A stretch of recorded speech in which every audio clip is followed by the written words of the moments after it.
सुप्रभातं नमो नमः। अद्य वयं नवमश्रेणीनिमित्तं यत् संस्कृतवल्लरी पुस्तकमस्ति तस्य द्वितीय अनुच्छेदं पश्यामः।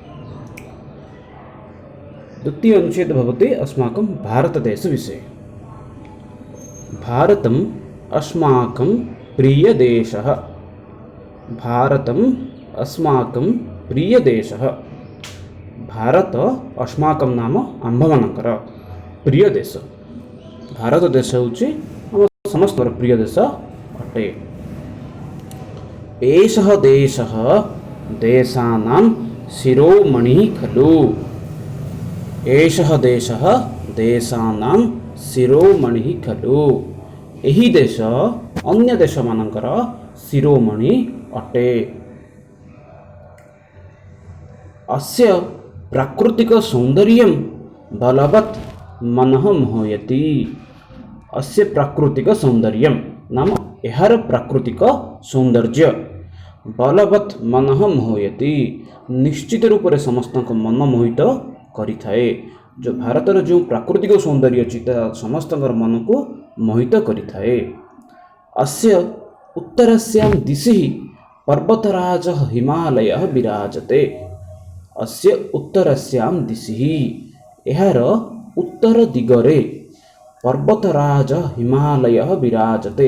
यार उत्तर दिगरे पर्वतराज हिमालय विराजमान करिछि। एषः पर्वतः भारतस्य प्रहरी खलु।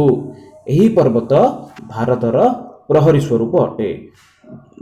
हिमालय पर्वत जोगु बाहर देशर सैन्य माने शत्रु हठात भारत को आक्रमण करि पार न थाए। एनु एठारे कुहाଯାଇଛି हिमालय पर्वत भारतर प्रहरी अटे बोली।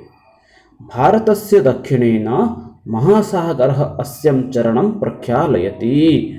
भारतस्य दक्षिणेन भारतर दक्षिण दिगरे महासागरः अस्यं चरणं प्रख्यालयति। भारतर दक्षिण रे जो महासागर अछि से महासागर भारतर चरण को सर्वदा प्रख्यालयति अर्थ धोई देउछि बा प्रक्षालन करूछि। धोइबा प्रख्यालयति अर्थ होछि धोइबा। अस्य अंके अनेकाः नद्यः प्रवहन्ति। अंके नाम शरीर रे। अस्य अंके अस्य नाम भारत देशस्य भारतर अंके नाम शरीर रे। भारतर शरीर रे बा भारतर अंक रे अनेकाः नद्यः अनेक गुड़िए नदी प्रवाहित हेउछन्ति। बिल्कुल एथिरे मते संदेह नहीं। भारत में बहुत गुड़ी नदी प्रवाहित होउछि। गंगा हो जमुना हो सरस्वती हो महानदी भली भल भल विशिष्ट नदी गुड़िक भारत में पवित्र नदी गुड़िक भारत में प्रवाहित होउछि। तो आगु कौन कहिछि एतासां तटेषु अनेकानि नगराणि विराजन्ते। एतासां तटेषु एतासां नाम कासां तटेषु नदीनां तटेषु नदी मानकर तटवर्ती अंचल रे अनेकानि नगराणि विराजन्ते। भारत में जो पवित्र नदी गुड़िक अच्छी से नदी गुड़िकर तट अर्थ होची उपकूलवर्ती समीपवर्ती तटेषु तटेषु अर्थ निकट में अनेकानि नगराणि विराजन्ते। अनेक गुड़िए नगर नगर अर्थ सहर विराजन्ते अर्थ रही अछि। भारतर नदी तटवर्ती अंचल रे बहुत भल भल बड़ बड़ सहर रही। तिले हेले संदेह नहीं। सी गंगा नदी तीर रे बनारस सहर ये विभिन्न सहर विभिन्न जगह रही अछि। नद्यः लोकमातरः भवन्ति।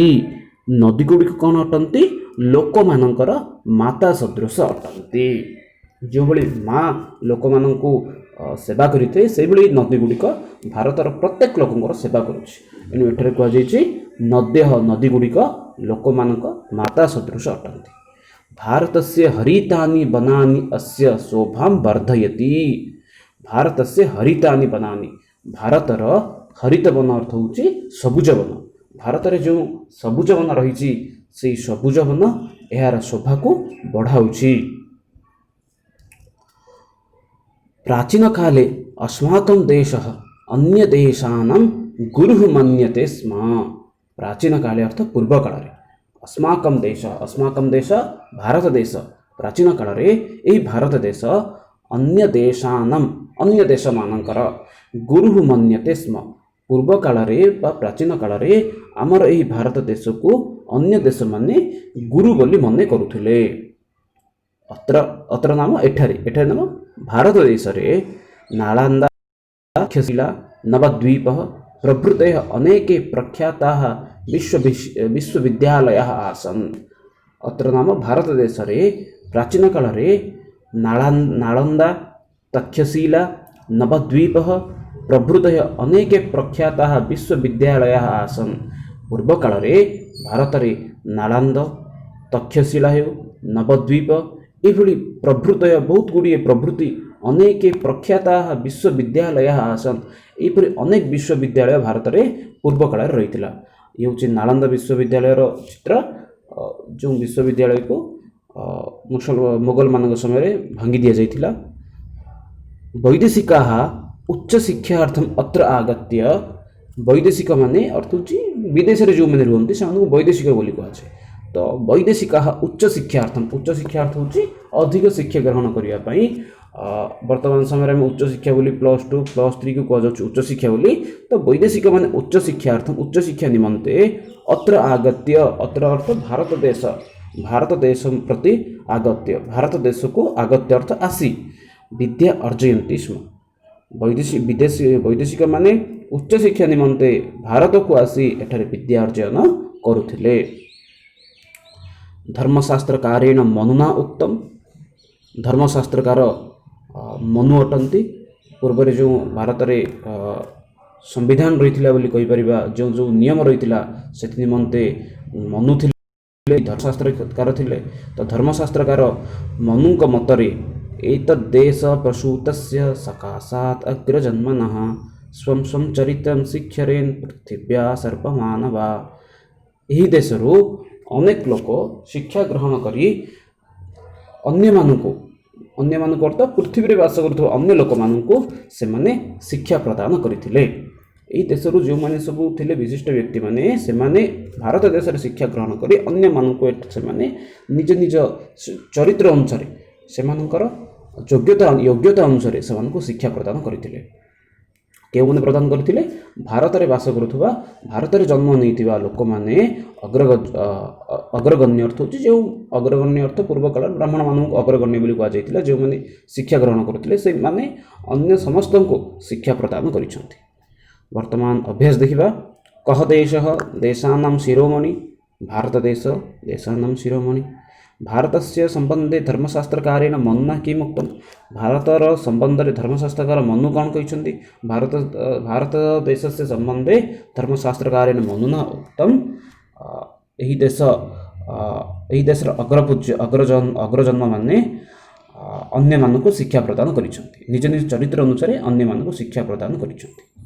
भारतस्य प्राचीन विश्वविद्यालय के आसन् भारतर प्राचीन विश्वविद्यालय गुड़िक कौन थिला नालंदा तक्षशिला नवद्वीप प्रभृतय भारतस्य प्राचीन विश्वविद्यालय आसन्। भारतस्य प्राकृतिकं सौन्दर्यं कः मोहयति भारतस्य प्राकृतिक सौन्दर्यं कः मोहयति हरित वनानि मोहयति। भारतस्य उत्तरास्यां दिशि के विराजते कः विराजते भारतस्य उत्तरास्यां दिशि पर्वतराज हिमालय विराजते। नदीनां तटेषु कीदृशानि नगराणि विराजन्ते नदीनां तटेषु पवित्रनगराणि विराजन्ते। कः लोकमातरः भवन्ति नद्यः लोकमातरः भवन्ति। नद्यः नाम नदी गुड़िक लोकमानक मां सदृश अटन्ति। तो ये थिला आजर विषय जहाँ भारत देश विषय संपूर्ण रूप से वर्णना करा जायतिला। भारतर प्राकृतिक सौंदर्य हो भारतर पुरातन विश्वविद्यालय हो कि भारत को आसुवा विदेशी माने कहीं आसुले भारत को ताहा मध्य ए समस्त विषय आज ये अनुच्छेद वर्णना करागला। आशा करुच्ची आपण समस्त को ये भिडियोटी माध्यम संपूर्ण विषयटी बुझा पड़े बोलिकी। जदि कहार किसी डाउट रही थे ताहले कमेंट बॉक्स हो कि मत ये नंबर व्हाट्सअप करिपारंती। रोची धन्यवाद। पुणी थे आगामी कक्षा मिसिबा।